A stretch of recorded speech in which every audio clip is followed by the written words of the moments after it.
The apartment smelled like fresh paint and possibility when I first walked through the door. It was smaller than the photos suggested, but the rent was reasonable and more importantly it was available immediately. I needed that. After my breakup with Derek 3 months ago, I'd been crashing on my sister's couch, surrounded by her twin toddlers and their endless capacity for chaos. I loved them, but I desperately needed my own space. "So what do you think?" the landlord, Mrs. Chen, smiled hopefully. "I'll take it," I said, perhaps too quickly. Her smile faltered slightly. "Well, there's actually a small complication. Another young man applied this morning, and honestly, I can't decide between you two. You both have good references, steady jobs." She trailed off, looking genuinely apologetic. My heart sank. After viewing 12 apartments in 2 weeks, this was the first one that felt remotely right. "What if?" Mrs. Chen's eyes lit up with an idea. "What if you two shared it? The rent would be more manageable for both of you, and the living room is large enough that we could put up a partition, create a second bedroom space."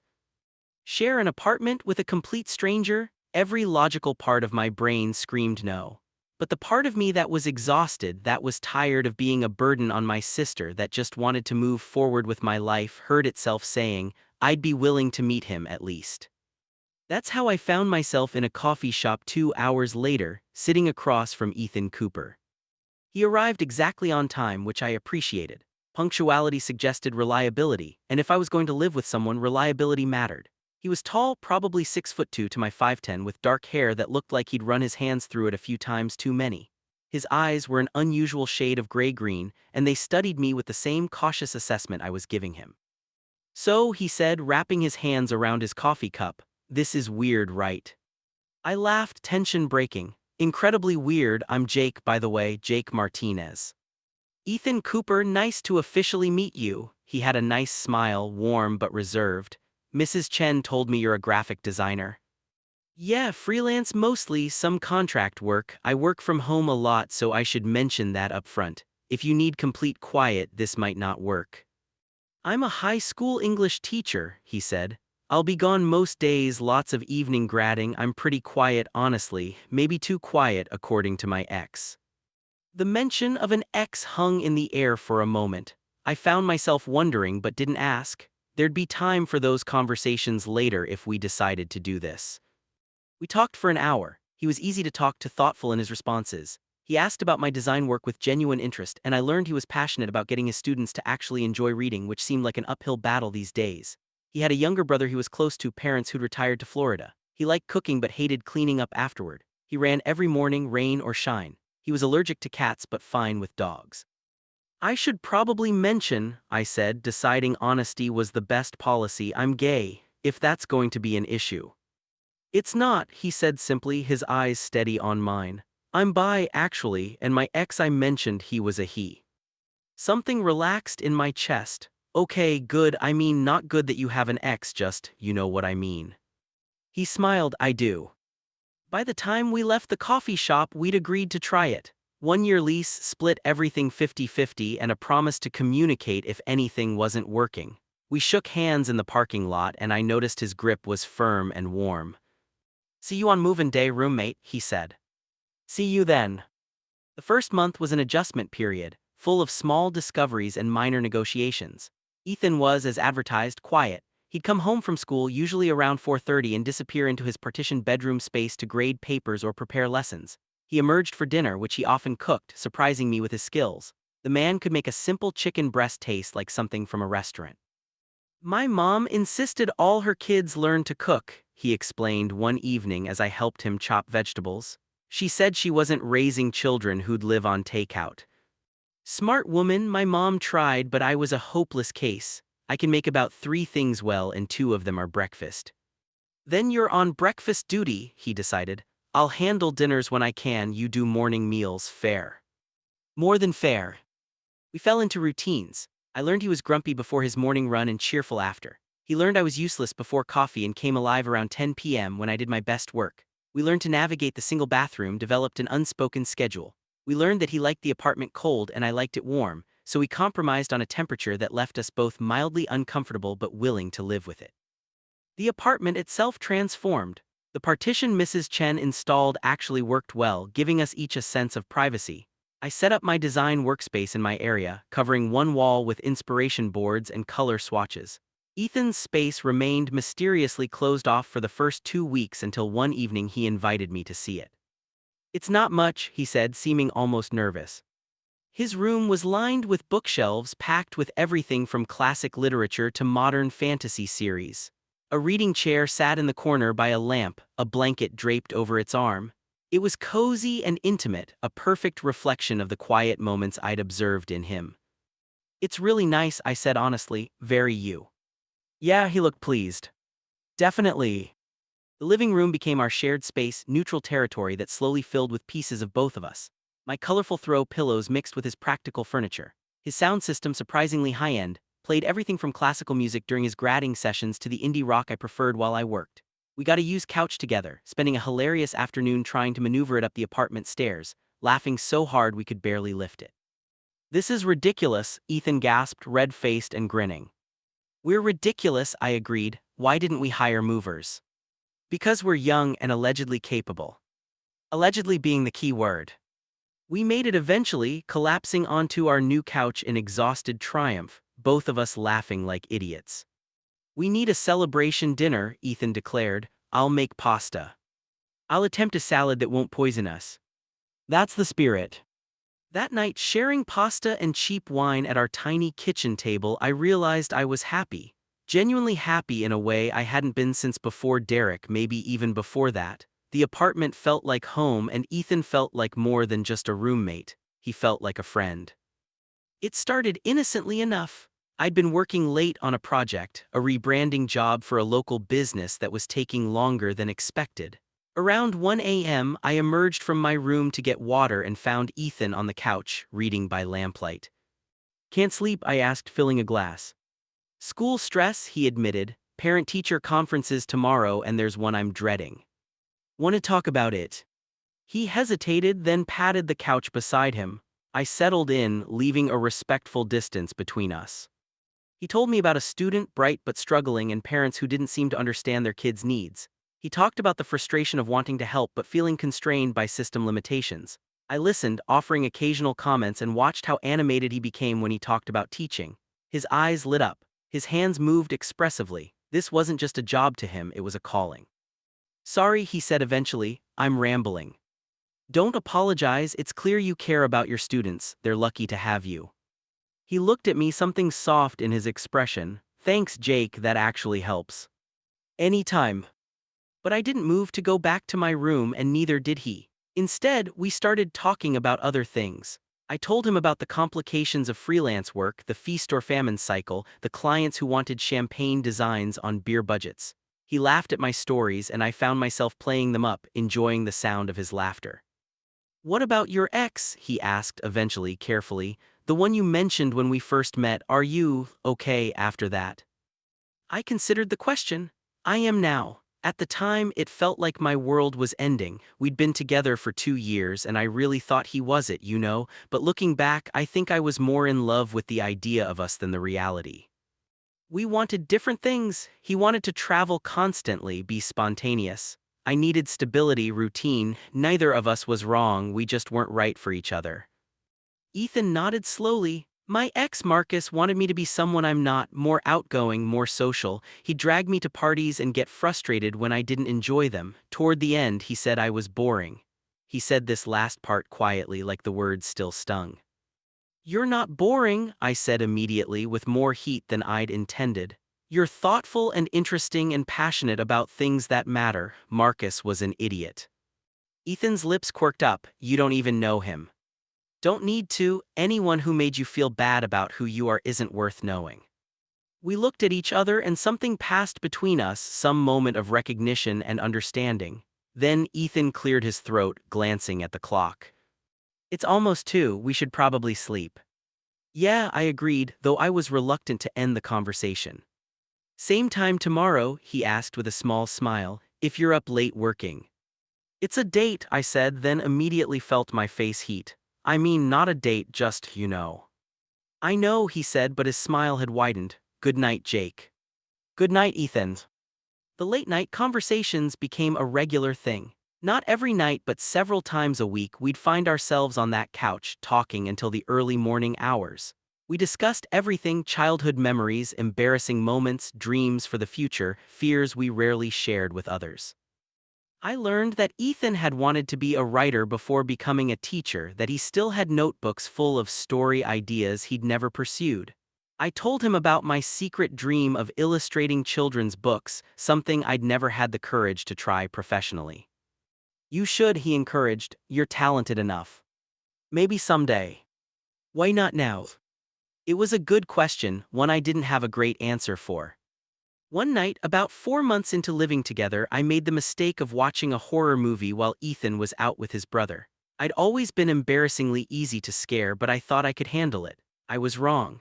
When Ethan came home around 11, he found me huddled on the couch, lights blazing, jumping at every sound. "Jake," he looked concerned, setting down his keys. "You okay?" "I watched a scary movie," I admitted sheepishly, "and now I'm convinced there's a ghost in the apartment." He bit back a smile. "A ghost? It's not funny, there are unexplained sounds. The radiator keeps making this clicking noise, and I swear I saw something move in the shadows." "That's the radiator heating up, and the shadow was probably from the streetlight outside." But his voice was gentle, not mocking. "Want me to check the apartment, make sure no ghosts are lurking?" "Would you?" He performed an exaggerated ghost sweep of the entire apartment, even checking inside closets and under beds, keeping up a running commentary that made me laugh despite my lingering unease. "All clear," he announced, flopping onto the couch beside me. "No ghosts, ghouls, or things that go bump in the night, well, except the radiator, but he's friendly." "You're making fun of me." "Only a little," he smiled. "Want to watch something less terrifying? I've got a documentary about penguins queued up." "Penguins sound perfect." We ended up falling asleep on the couch, the documentary long over, both of us too comfortable to move. I woke around dawn to find my head on Ethan's shoulder, his head resting against mine. For a long moment I didn't move, didn't want to break the spell. He smelled like cedar and something indefinably him, comforting and warm. His breathing was deep and even, and I could feel the steady beat of his heart. This was dangerous territory. I recognized that even in my half-awake state. Ethan was my roommate, my friend. Catching feelings would complicate everything. But lying there, fitting against him like I belonged there, it was hard to care about complications.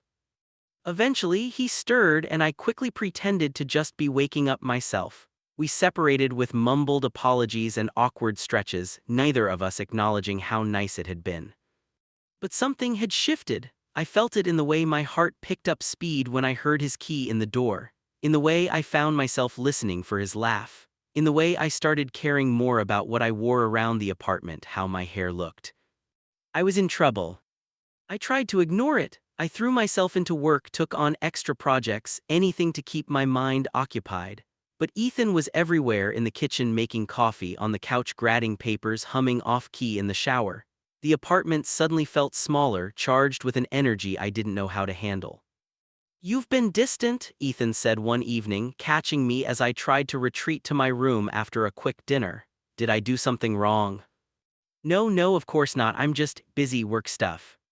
He didn't look convinced, but he nodded. "Okay, but Jake, if I did do something, I'd want to know. We promised to communicate, remember?" "I remember. You didn't do anything wrong, I promise."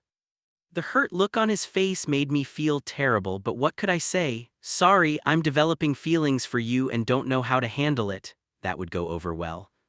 My sister Rachel called that weekend for our regular check-in. "You sound weird," she said immediately. "What's wrong?" "Nothing's wrong. Jake Alejandro Martinez, I've known you for 28 years, don't lie to me." I sighed, closing my bedroom door even though Ethan was out. I might have a small crush on my roommate.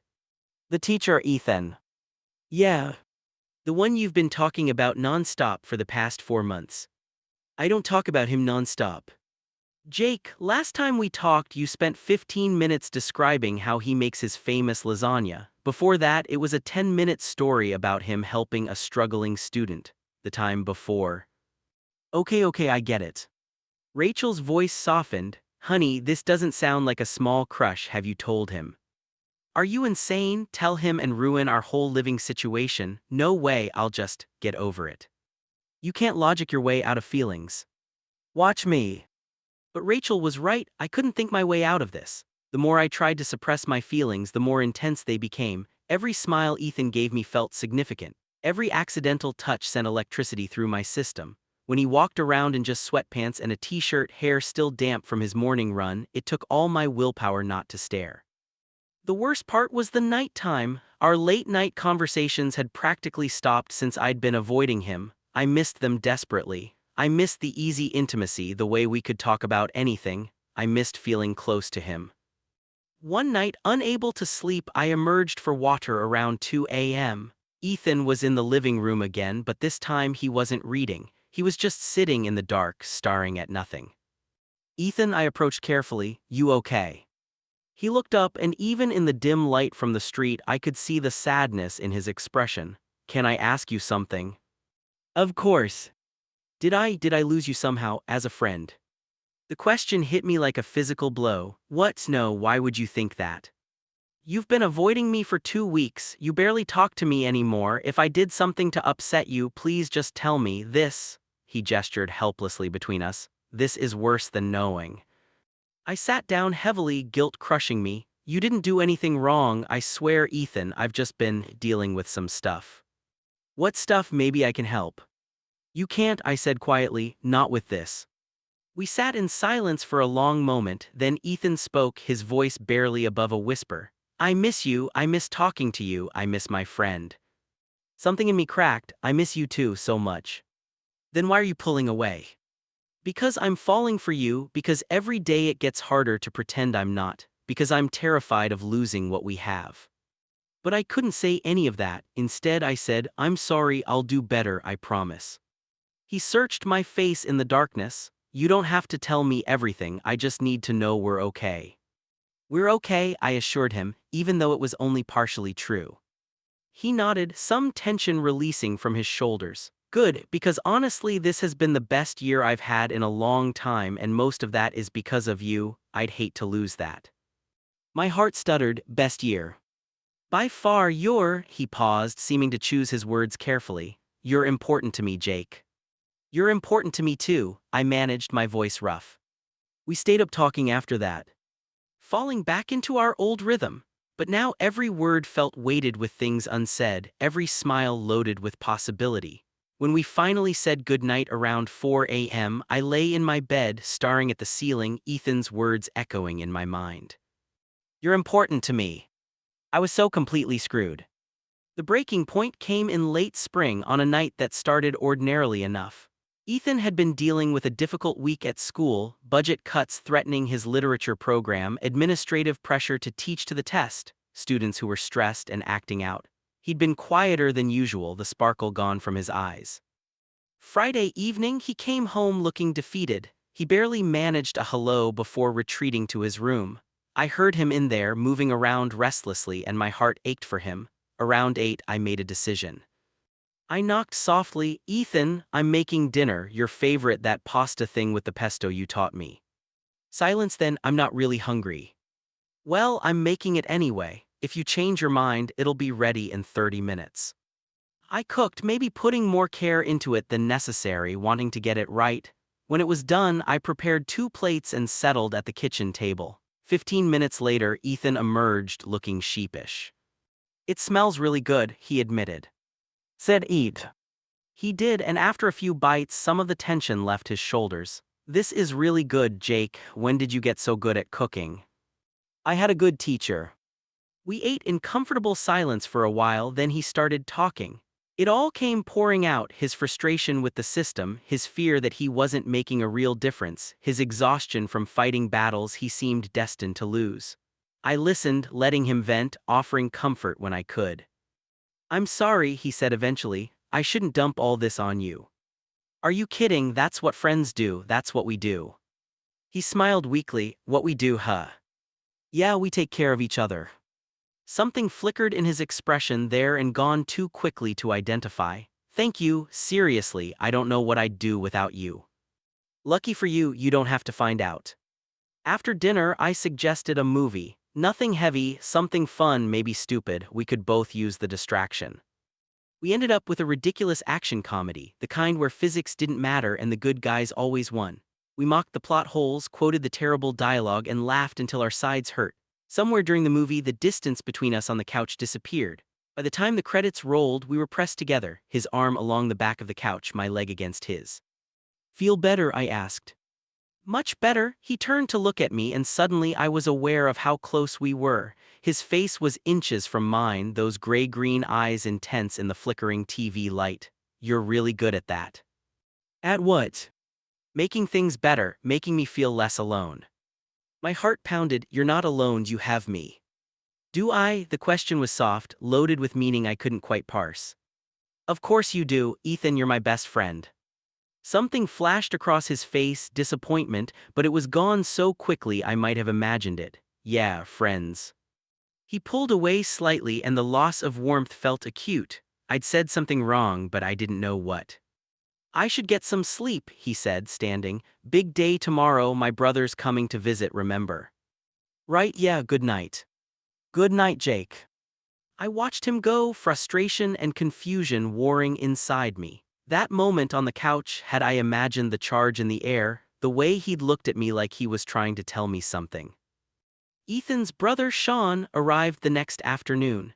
He was younger by 3 years, louder, more outgoing, basically Ethan's opposite in every way except for the same striking eyes. He bounded into our apartment like a golden retriever, all enthusiasm and energy.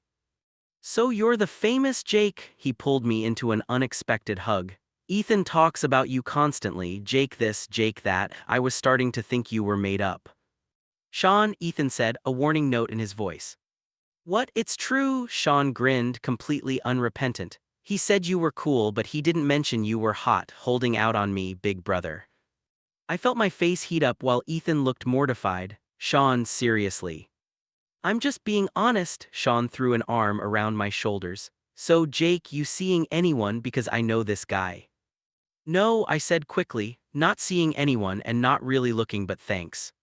Sean looked between us, something calculating in his expression. "Interesting, very interesting." The weekend was fun but exhausting. Sean had endless energy, dragging us to restaurants, bars, a late-night comedy show. He was charming and funny and I liked him immediately.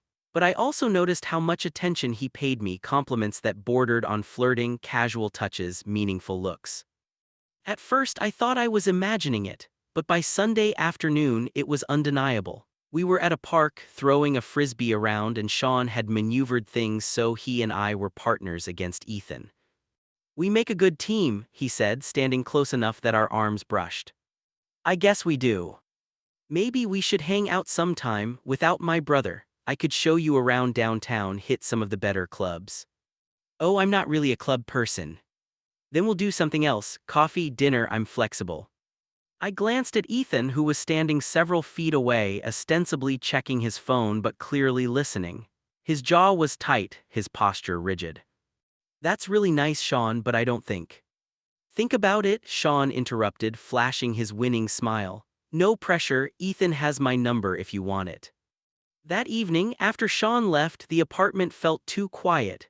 Ethan had been withdrawn since we got home, and I didn't know how to bridge the sudden distance between us. "Your brother's great," I offered, trying to make conversation as we cleaned up the dinner dishes. "Yeah, he's something," Ethan's voice was flat. "Is something wrong? Should something be wrong?" "I don't know, you tell me. You've barely said 2 words since Sean left." He was quiet for a long moment, scrubbing a plate with more force than necessary. Then, "Are you going to go out with him?" "What?" "Sean, he was clearly into you. Are you interested?" "No, God no, he's nice but he's not." I trailed off, realizing I'd been about to say he's not you. "Not what?" "Not my type," I finished weakly. Ethan finally looked at me. "What is your type, Jake?" The question hung in the air between us, heavy with implications. I could deflect, change the subject, keep playing it safe, or I could tell him the truth, at least part of it. "Someone kind," I said slowly. "Someone thoughtful and passionate about things that matter. Someone who makes me laugh, who I can talk to for hours about anything and nothing. Someone who makes me feel like I'm home." I watched as Ethan processed this, his expression shifting from guarded to something else, something that made my breath catch. Jake, he started, but his phone rang, shattering the moment. He glanced at the screen, frustration flickering across his face. I have to take this, it's the school principal. Of course, go ahead. He disappeared into his room and I slumped against the counter, my heart racing. We'd been so close to something, but close to what exactly? I was reading too much into things, wasn't I? Seeing what I wanted to see rather than what was actually there.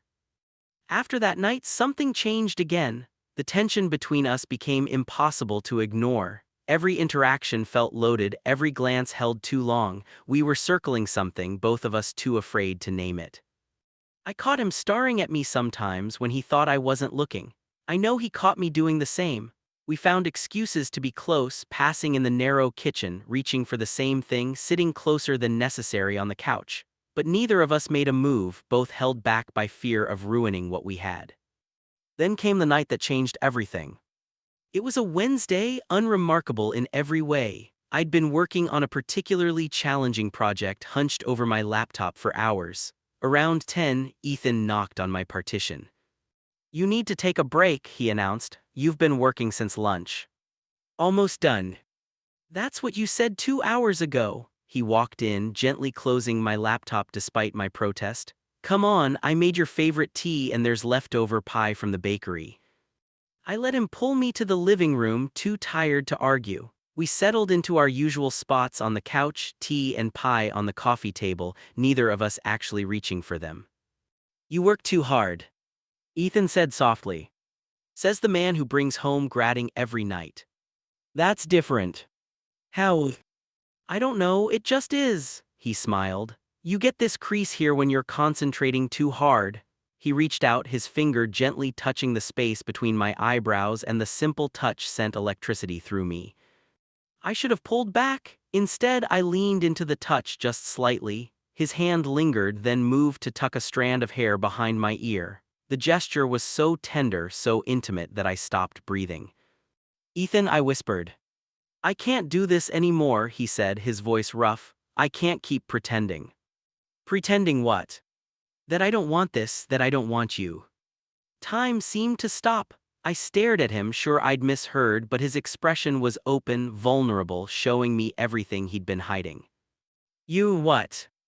I'm in love with you, Jake. I have been for months. And I know this could ruin everything. I know we're roommates and friends, and this is probably the stupidest thing I could do, but I can't. I kissed him. I didn't think about it, didn't weigh the consequences. I just closed the distance between us and pressed my lips to his, cutting off his rambling confession with action instead of words. For a heartbeat, he froze. Then he was kissing me back, his hand cupping my face, the other finding my waist and pulling me closer. It was everything desperate and tender, passionate and gentle, months of wanting poured into a single perfect moment. When we finally broke apart, both breathing hard, he rested his forehead against mine. Is this real? He whispered. Tell me you feel this too. Tell me I'm not alone in this. You're not alone. God, Ethan, you're so not alone. I've been losing my mind trying not to feel this. Why didn't you say anything? Same reason you didn't. I was terrified of losing you. He laughed, the sound shaky with relief. We're idiots. Complete idiots, I agreed, then kissed him again because I could, because he was here and real and wanted me too. We spent that night on the couch, wrapped around each other, kissing and talking and kissing some more. We traced the timeline of our feelings, when we'd first started noticing each other differently, the moments that had made us wonder, the nights we'd lain awake thinking about each other. The night we fell asleep on the couch during the Penguin documentary, Ethan confessed. I woke up first and you were on my shoulder and I thought I could do this forever. That's when I knew I was in trouble. For me, it was earlier, when we moved that couch up the stairs and we were both laughing so hard we could barely breathe. I looked at you and I just felt it, this overwhelming wave of happiness and rightness. All that time, he marveled, brushing his thumb across my cheek, we could have had this. We have it now, that's what matters. As dawn started creeping through the windows, we finally, reluctantly pulled apart. We both had responsibilities, my project deadline, his classes, but everything had shifted, realigned into something new and terrifying and wonderful. So, Ethan said, his arms still around me, seeming reluctant to let go, what now? Now we try this, really try it, no more hiding, no more pretending. And if it doesn't work, if we're better as friends. I cupped his face, making him meet my eyes. Then we figure it out together, but Ethan, I don't think that's going to be a problem. He smiled, that beautiful warm smile that had been making my heart skip for months. No. No, because I'm in love with you too, have been for a while, and that's not going away. Promise. Promise. We sealed it with another kiss, soft and sweet and full of promise. The first few weeks of us officially being together were a beautiful, awkward, wonderful mess. We had to relearn how to be around each other now that everything had changed. The apartment felt different, charged with new possibility. So, I said one evening about a week after that night as we'd started calling it, we should probably talk about us, the logistics. We were cooking dinner together, something we'd done 100 times, but now his casual touch as he passed behind me made my heart race. Logistics, he repeated, amused. You want to make a spreadsheet about our relationship.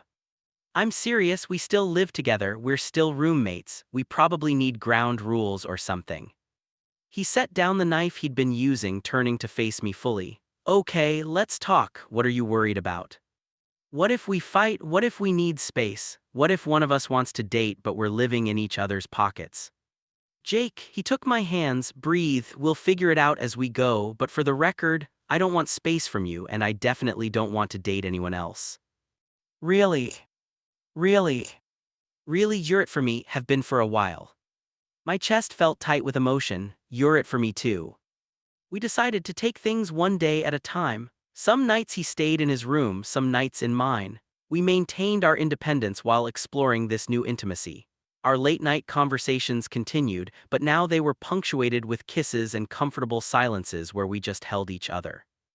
The physical aspect of our relationship developed naturally. Everything felt right with him. The way our hands fit together, how perfectly I fit against his chest, the way he'd absently play with my hair while we watched TV. Simple touches became loaded with meaning. His hand on the small of my back as he passed, my fingers trailing across his shoulders, the way we'd gravitate toward each other without thinking. I keep waiting for the other shoe to drop, I admitted one night. We were in his bed, tangled together in the aftermath of our first real time making love. It had been slow and tender and everything I'd never known I needed. What do you mean? His fingers traced lazy patterns on my shoulder. This is too good, too perfect, something has to go wrong. He shifted to look at me, his expression serious.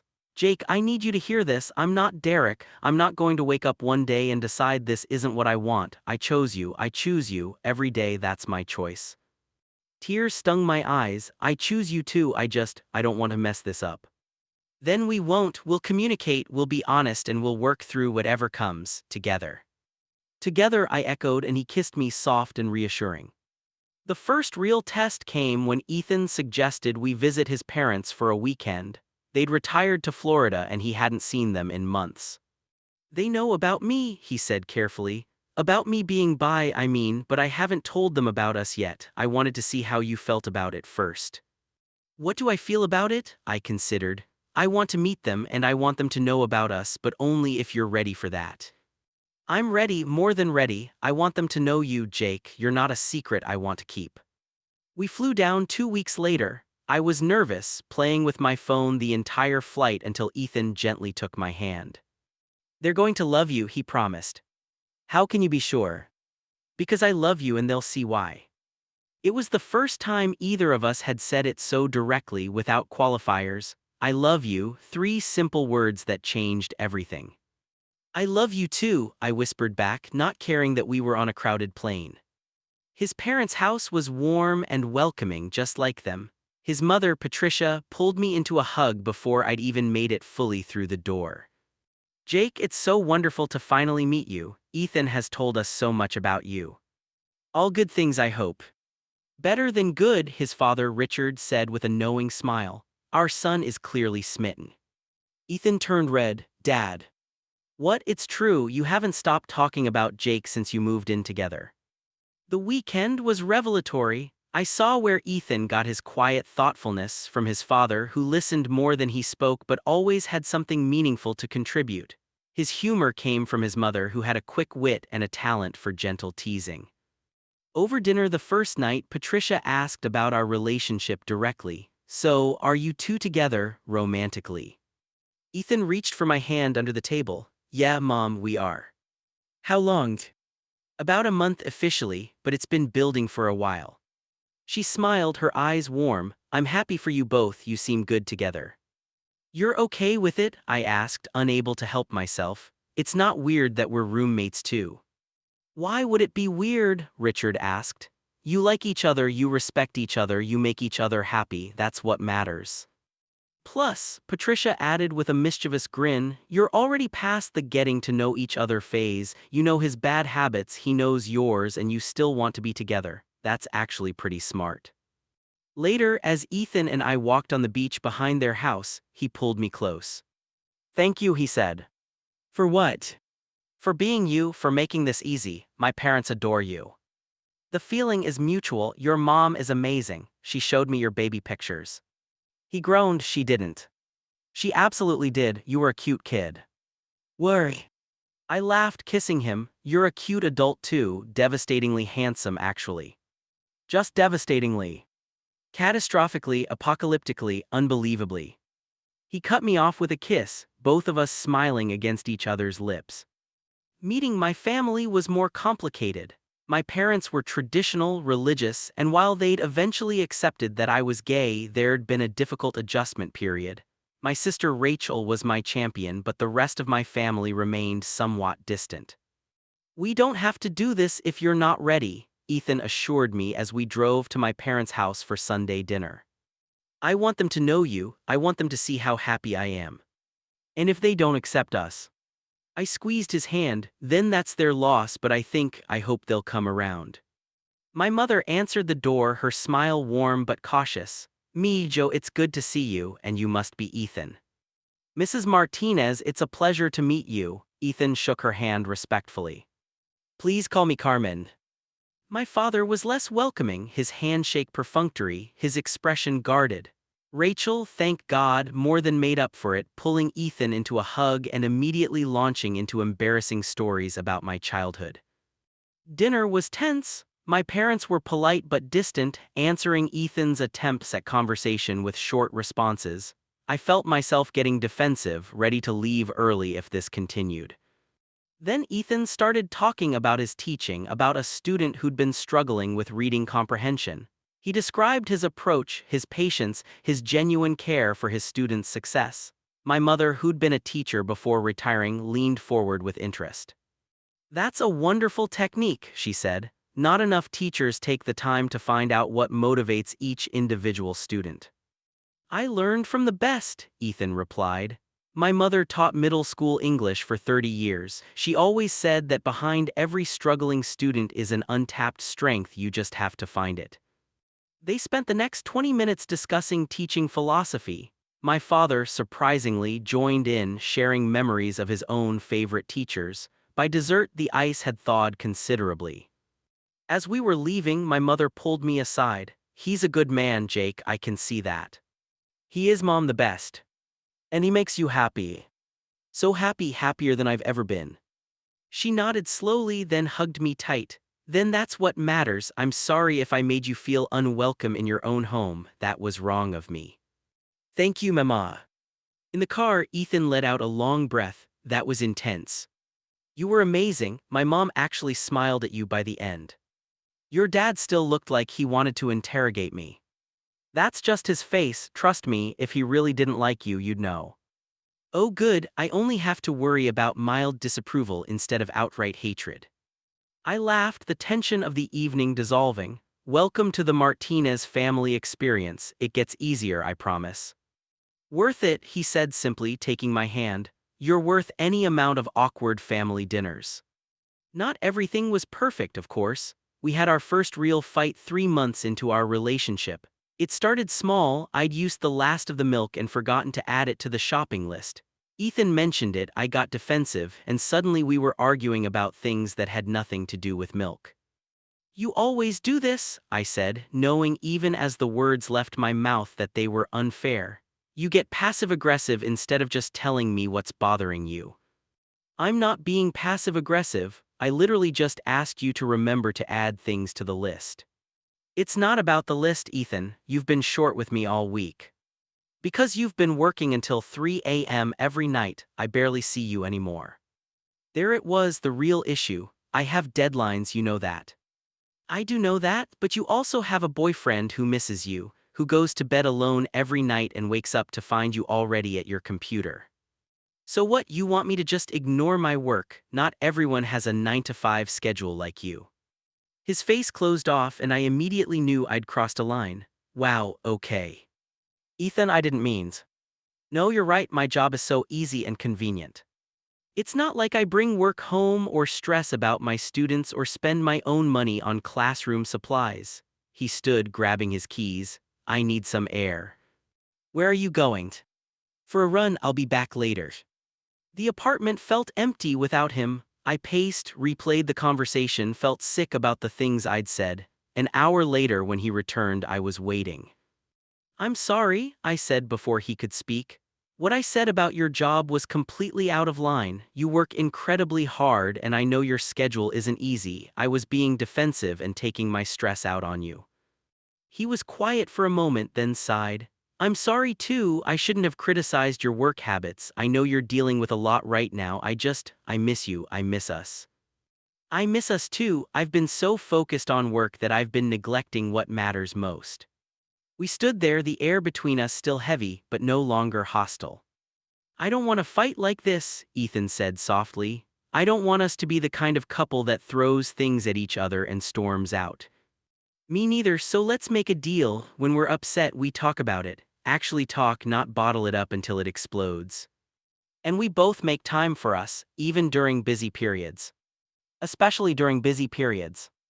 We hugged then, holding each other tight, and I felt the last of the tension drain away. We'd fought and we'd survived it. We'd communicate better next time.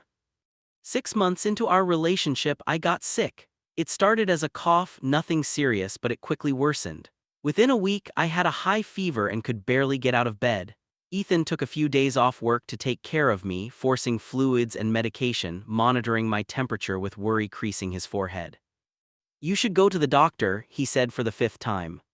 It's just a bad cold, I'll be fine. Jake, you're scaring me, please.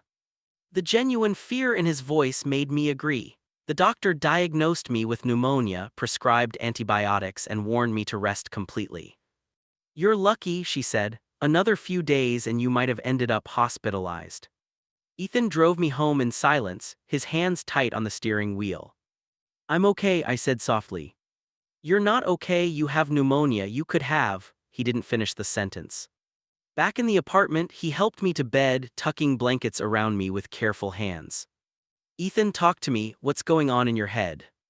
He sat on the edge of the bed, not looking at me. When you said it was just a cold, I believed you. I should have pushed harder. I should have insisted you see a doctor sooner. This isn't your fault. I know, logically I know that, but Jake, when the doctor said you could have been hospitalized, I couldn't breathe. The thought of something happening to you, his voice broke. I reached for his hand. Hey, I'm right here, I'm okay. This time, but what about next time? What if something happens and I can't fix it? What if I lose you? Ethan, look at me. He finally met my eyes and I saw the fear there, raw and real. You're not going to lose me, not if I can help it, but baby, you can't protect me from everything. Life is unpredictable, all we can do is be here for each other. I love you so much, he whispered. Sometimes it terrifies me how much. I know, I feel the same way, but that fear, that's just proof of how real this is, how much we mean to each other. He leaned down, pressing his forehead to mine. Don't scare me like that again. I'll try my best. He stayed by my side for the next week, barely leaving except for absolutely necessary errands. He read to me when I couldn't focus on screens, made soup when I could stomach food, and held me when the coughing fits left me exhausted. It was in those quiet, tender moments that I truly understood the depth of what we had. This wasn't just romance or passion, it was partnership. It was choosing to show up for each other, even in the unglamorous moments. Our 1-year anniversary of living together and 6 months of actually being together came in the fall. Ethan insisted on planning something special, being mysteriously secretive about his plans. Just be ready by 7, he instructed. Wear something nice. How nice are we talking? Like date nice or job interview nice? Date nice, definitely date nice. At 7 exactly, he emerged from his room wearing dark jeans and a button-down shirt that made my mouth go dry. His hair was styled, he'd obviously shaved, and he looked devastatingly handsome. Well, I managed. He grinned, you clean up pretty well yourself. He'd borrowed his brother's car and drove us to a small Italian restaurant on the outskirts of the city. It was intimate and romantic with candlelight and soft music. Over incredible pasta and wine, we talked and laughed, celebrating not just our anniversary but everything we'd built together. I have something for you, Ethan said as dessert arrived. We said no gifts. This isn't a gift, it's more of a proposal. My heart stopped, oh what? He laughed at my expression, not that kind of proposal, not yet anyway. He pulled out an envelope, sliding it across the table. Open it. Inside was a lease agreement for a different apartment. A bigger one with 2 actual bedrooms, an office space, and a real kitchen. I know our current place is small, Ethan said. And with the partition we don't really have privacy, but I also know money is tight for you right now, so I was thinking, what if we got a place together? A real place where we're not just roommates who happen to be dating but partners choosing to build a life together. Ethan, this is expensive, I can't ask you to. You're not asking, I'm offering. We'd split everything equally, same as now. I just want a place that's ours, where we can have friends over without them having to navigate our weird partition setup, where you can have a proper office for your design work, where we can have a bedroom together, not just borrowed nights in each other's partition spaces. I looked at the lease, then at him, then back at the lease. You really want this with me? Jake, I want everything with you, this is just the next step. Then yes, absolutely yes. His smile could have lit up the entire restaurant. Yeah. Yeah, let's get a place together, let's build our life. We moved a month later, spending weekends painting and furnishing our new space. It was bigger, brighter, and completely ours. We set up my office in the second bedroom, filled with my design equipment and inspiration boards. The master bedroom became a true sanctuary with a real bed we picked out together, soft lighting, and space for both of our things. This is it, Ethan said on our first night there as we lay in our new bed, exhausted from moving. This is our home. Our home, I repeated, testing the words. They felt right, perfect, even. My career took an unexpected turn that winter. One of my clients, a small publishing house, saw the children's book illustrations I'd been working on in my spare time, the dream Ethan had encouraged me to pursue. These are incredible, the editor said during a video call. Have you ever considered doing this professionally? I've thought about it, but I didn't think I was good enough. You're more than good enough. Would you be interested in illustrating a picture book for us? It's a small project, modest pay, but it could be a foot in the door. I looked at Ethan, who was pretending not to listen from the couch but was obviously hanging on every word. He gave me an enthusiastic thumbs up and an encouraging smile. Yes, I said, I'd love to. The project consumed me in the best way. Every spare moment went into creating illustrations that captured the whimsy and heart of the story. Ethan was my biggest cheerleader, offering feedback when I asked and knowing when to just let me work. You're incredible, he said one night, looking over my latest sketch. This is really beautiful, Jake. You think so? I know so, and I'm not just saying that because I'm your boyfriend. This is legitimately amazing work. It's terrifying, I admitted. What if people hate it? What if I'm not as good as they think I am? Then you'll learn and grow from the feedback. But Jake, you are that good, you just need to believe in yourself the way I believe in you. The book was published 6 months later. It was a small release, nothing major, but holding that physical book in my hands, seeing my illustrations on real pages, was one of the most surreal moments of my life. Look at this, I kept saying, flipping through it again and again. I illustrated an actual book. Ethan wrapped his arms around me from behind, resting his chin on my shoulder. First of many, I'm so proud of you. I couldn't have done it without you. You're the one who believed in me when I didn't believe in myself. All I did was encourage you to try. You're the one with the talent and dedication to make it happen. The book got positive reviews and suddenly other publishers were reaching out. My freelance design work continued, but now I was also illustrating books, mostly children's books but a few graphic novels too. It was everything I'd dreamed of but never thought possible. While my career flourished, Ethan hit a rough patch at work. The school district implemented new standardized testing requirements that left little room for the creative teaching methods he loved. Budget cuts meant larger class sizes and fewer resources. He came home exhausted and frustrated more often than not. "They don't care about actually educating kids anymore," he said one evening, slumped on the couch. "It's all about test scores and metrics. Half my students are struggling, but I'm supposed to just push them through the curriculum whether they understand it or not. That must be incredibly frustrating." "It is. I went into teaching because I wanted to make a difference to help kids discover the joy of learning, but this," he gestured helplessly, "this isn't what I signed up for." Over the next few months, I watched him struggle. He still put his heart into his teaching, still stayed late to help students, still spent his own money on classroom supplies. But the spark that had drawn me to him dimmed a little more each day. "Have you thought about looking at other schools?" I asked carefully one night, "maybe a private school or a different district." "I've thought about it, but these kids need me. If I leave, who's going to fight for them?" "You can't save everyone, Ethan, and you can't pour from an empty cup. You're burning out." "I know," he admitted quietly, I don't know what else to do." "Maybe you need to write again. Those stories you showed me, they were good, really good. What if you explored that?" He looked at me like I'd suggested something impossible. "Writing doesn't pay bills, Jake." "No, but it feeds your soul, and right now your soul needs feeding." He started writing again, tentatively at first. Late nights after gradding, early mornings before school. I'd wake up sometimes to find him at the kitchen table, laptop open, completely absorbed. The spark started returning. 3 months later, he showed me something. "I finished a short story. It's probably terrible, but..." It wasn't terrible, it was beautiful, a moving piece about a teacher struggling to reach a difficult student, finding unexpected connection through literature. It was raw and honest and completely him. "Submit this somewhere," I urged. "Seriously, Ethan, this deserves to be read." "You really think so?" "I know so, trust me on this." He submitted it to a literary journal expecting rejection. Instead, they accepted it enthusiastically and asked if he had more work. It wasn't much, a small publication, no payment, but seeing his name in print reignited something in him. "Thank you," he said, holding the journal with his story in it, "for pushing me to try this again. Thank you for doing the same for me with my illustrations. We make a good team."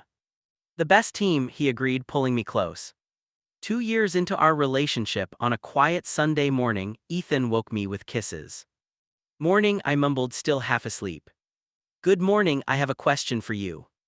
"Is it about breakfast? Because I'm not cooking until I've had coffee." He laughed. "Not about breakfast, about us." Something in his tone made me wake up fully. He was propped on one elbow, looking down at me with an expression I couldn't quite read, nervous but excited, vulnerable but sure. "What kind of question?" I asked, my heart starting to race. "The kind that might change everything, or maybe not change anything, because really we've been doing this all along, but make it official." "Ethan, you're rambling." "I know, I'm nervous, give me a second." He took a deep breath. "Jake, these past 2 years have been the best of my life. You make me laugh, you challenge me, you believe in me even when I don't believe in myself. You've become not just my partner but my best friend, my home, and I want that to be official. I want us to be official in every way possible." He reached into the nightstand drawer and pulled out a small box. My breath caught. "I'm not asking you to marry me, not yet anyway. I know we need to take our time with that, but I am asking you to be my partner officially, to commit to this, to us for the long haul. So Jake Martinez, will you?" "Yes," I interrupted, tears already streaming down my face. "Yes, yes, absolutely yes." He laughed, relief and joy mingling in the sound, and opened the box. Inside were 2 matching rings, simple, elegant bands that somehow perfectly represented us. "They're promise rings," he explained. "A promise that we're in this together for as long as you'll have me." "Forever sounds good," I said, and he slid the ring onto my finger before I did the same for him. We spent the rest of the morning in bed, holding each other, making plans, dreaming about our future. Marriage someday, maybe. Kids, possibly. Definitely more books, him writing them, me illustrating them. A house eventually, with a yard for the dog we both wanted. Growing old together, supporting each other's dreams, building a life that was wholly, completely ours. I love you, he said, spinning the ring on his finger like he couldn't quite believe it was there. I love you too, so much. Who would have thought, roommates to lovers to partners for life? Best decision I ever made, answering that apartment ad. Second best, he corrected, the best decision was saying yes just now. I kissed him deep and sweet and full of promise. He was right, us was the best decision either of us had ever made. We decided to tell our families about the promise rings in person. Ethan's parents were first, and their reaction was exactly what we'd hoped for. I'm so happy for you both, Patricia said, pulling us both into a hug. You're perfect together. Richard clasped our hands, emotion in his eyes. Welcome to the family, Jake, officially. Thank you, I managed around the lump in my throat. That means everything. My family's reaction was more measured but still warm. My mother cried, my father nodded approvingly, and Rachel tackled me with a hug so hard she nearly knocked me over. I told you he was the one, she whispered. I knew it from the first time you talked about him. You were right, as usual. That's what big sisters are for. That summer we took a trip, just us, 2 weeks exploring the Pacific Northwest. We hiked through forests, stayed in small bed and breakfasts, watched the sun set over the ocean. It was the first real vacation either of us had taken in years, and it was perfect. One evening, sitting on a beach as the tide rolled in, Ethan asked, "Do you ever think about the future, like specifically what you want it to look like?" All the time, I admitted. What do you see? I see us in a house with a big kitchen where we can cook together, a yard where our hypothetical dog can run around, maybe a home office for you, a writing space for me, Sunday mornings sleeping in, weeknight dinners at the table. Simple things, but with you, they feel like everything. What about kids? He glanced at me. You want kids? I think I do. Eventually, adopt maybe or foster. Give a kid the kind of home we both would have wanted, but only if you want that too. I do, he said softly. I really do, not right now but someday when we're ready. We have time, I assured him, all the time in the world. We watched the sunset in comfortable silence, his arm around my shoulders, my head on his chest. This was happiness, I realized. Not the dramatic highs or devastating lows, but this peaceful contentment with the person you love, dreaming about a future you'll build together. Our third year together brought new challenges. My father's health declined, requiring multiple hospital stays and eventually full-time care. I spent weeks going back and forth between our apartment and my parents' house, trying to help while maintaining my work commitments. Ethan was endlessly patient, taking over all household responsibilities without complaint, checking in regularly, and offering support when I needed it most. You don't have to do all this, I said one night after I'd returned from another exhausting day at the hospital. Yes, I do. You're carrying a lot right now. Let me help carry some of it. I feel like I'm neglecting you, neglecting us. He pulled me close. Jake, taking care of your father isn't neglecting anything. Family is important, and besides, that's what we do. Remember, we take care of each other. When my father passed that December, Ethan held me through the grief. He organized meals, fielded calls from concerned friends, and gave me space when I needed it and comfort when I didn't know I needed it. I don't know how to do this, I confessed one night, how to move forward without him. One day at a time, Ethan said gently. Some days will be harder than others, but you don't have to do it alone. I'm right here. And he was, through the funeral arrangements, through the estate sorting, through the random moments when grief would hit me like a wave. He was my anchor, steady and strong when I felt like I was drowning. Spring brought change and growth. Ethan made a difficult decision. He was leaving his school. The environment had become too toxic, the administration too focused on metrics over students. He took a position at a smaller private school that valued creative teaching and gave him the freedom to really engage with his students. You're sure about this? I asked as he submitted his resignation letter. I'm sure. It's scary, but it's right. I need to be somewhere I can actually teach, not just process kids through standardized tests. The new school was everything he'd hoped for. He came home energized again, excited to share stories about his students, his lessons, the projects they were working on. The spark was fully back, brighter than ever. Meanwhile, my illustration career had taken off. I'd illustrated 5 books now with 3 more under contract.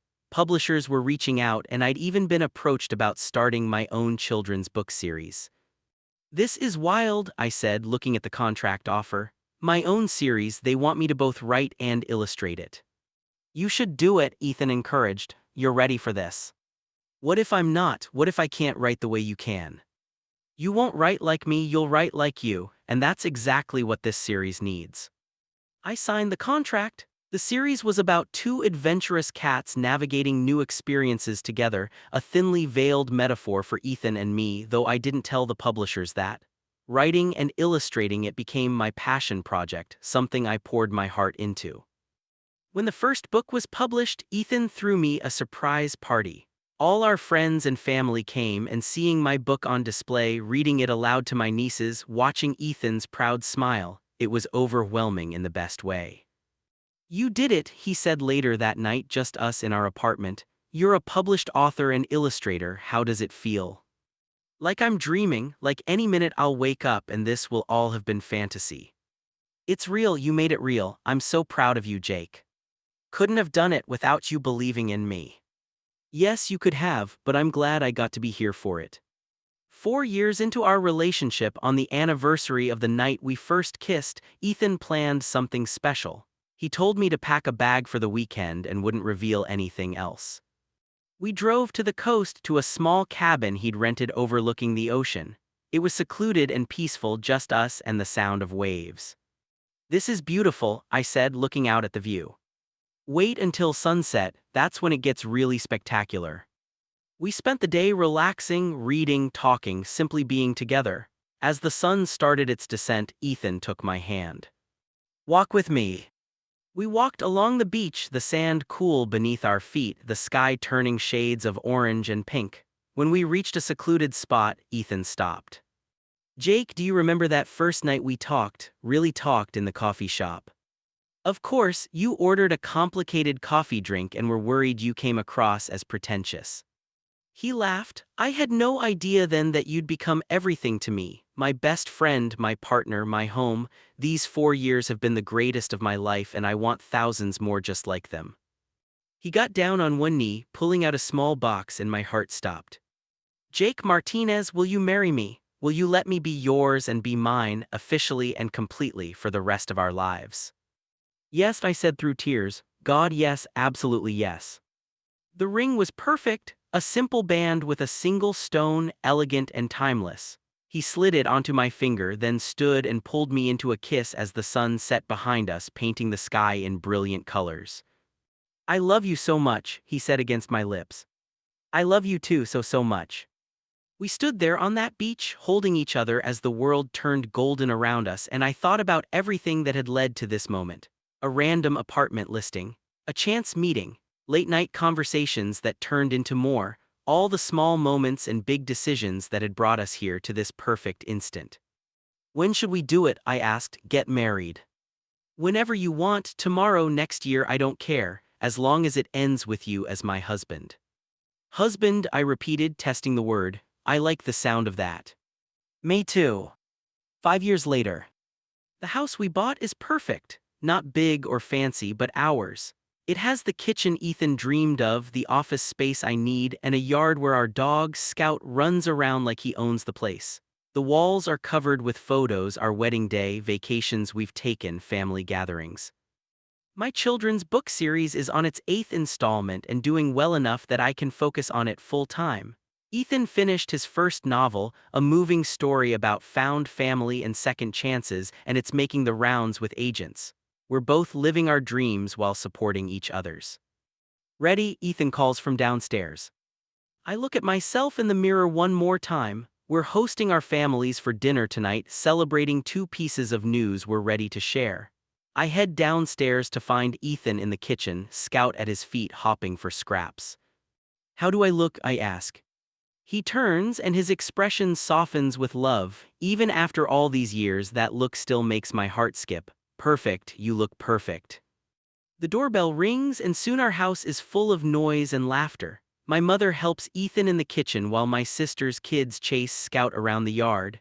Ethan's parents settle on the couch, his father arguing playfully with mine about sports. It's chaotic and wonderful.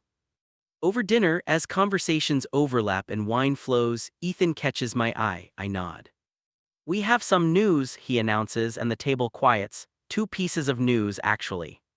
"My agent called yesterday," I say. "The book series is being optioned for an animated show." The table erupts in congratulations and excitement. "That's not even the big news," Ethan says, grinning. "We've been approved as foster parents. We're getting our first placement next month, a 6-year-old boy who needs a temporary home." The response is even louder this time. My mother cries happy tears, his father proposes a toast, Rachel hugs me so hard I can barely breathe. Later, after everyone has left and we're cleaning up, Ethan pulls me close. "Big day," he says. "Huge day. Are you scared about the fostering?" "Terrified, but also excited. We're ready for this, Jake. Together, we're ready for anything." I kiss him, soft and sweet, thinking about how far we've come. From strangers splitting an apartment to partners building a life together. From late-night conversations on a cramped couch to owning a home where we'll raise children. From uncertain beginnings to a future full of promise. "I love you," I say. "Thank you for taking a chance on a weird roommate situation 5 years ago. Thank you for being the best decision I ever made." We stand in our kitchen in our home, holding each other as Scout snores softly in his bed and the house settles around us. This is what happiness looks like. Not perfect, not without challenges, but real and honest and built on a foundation of love and trust. "Same time tomorrow?" Ethan asks with a smile, echoing our old late-night conversation invitation. "Same time tomorrow," I agree, "and the day after that and every day after." "Promise. Promise." And as we head upstairs together, I know with absolute certainty that this is just the beginning. There will be more challenges, more growth, more beautiful ordinary days and extraordinary moments, but we'll face them together the way we always have. Because we're not just roommates who fell in love, we're partners, best friends, husbands, we're home to each other, and that's the greatest gift of all. This story is dedicated to everyone who's ever found love in unexpected places. To the friendships that become more, to the late-night conversations that change everything, and to the courage it takes to risk what you have for what you could be. Remember, the best relationships are built on friendship, trust, and choosing each other every single day. Love isn't just a feeling, it's a commitment, a partnership. A conscious decision to show up for someone even when it's hard. Thank you for reading Jake and Ethan's story. May you all find your own unexpected nights that lead to planned forevers.